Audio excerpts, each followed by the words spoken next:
Well, thank you, Senator Murray. Right now, the government is set to close at the end of the month. And I think most members of Congress, both parties, Republican and Democrat, House and Senate, would acknowledge that we are living in one of the most dangerous times in our history in terms of the threats from China, from Russia, from Iran, from North Korea. And it would be a disaster, not just for our ability to run the country, but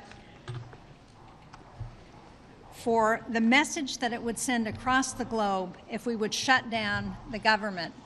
That's a gimme to our adversaries. I sit on both the Armed Services and Foreign Relations Committees.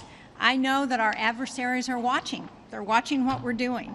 China and Russia are looking for any opportunity to undermine our preparedness.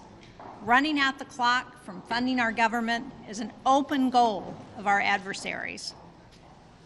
Inaction signals to our adversaries that the U.S. is not fully committed to our priorities. And if the government shuts down training, personnel movements, other activities within our military that are critical to national preparedness are going to be the first on the chopping block.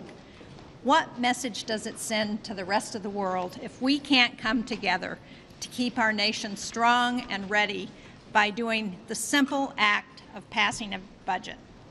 And if the government shuts down, it's going to be hardworking, everyday Americans who suffer the most.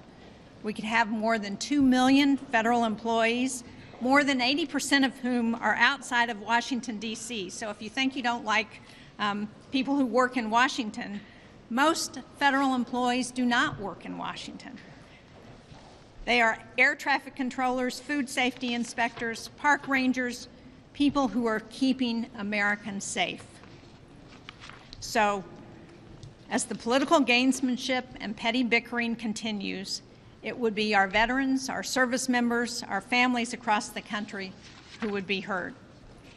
Americans are counting on us to roll up our sleeves to do the hard work of finding consensus. So it's time to act responsibly to get a clean CR over the finish line. Thank you. Thank you, Senator Shaheen, member of the Appropriations Committee, and now Senator Duckworth.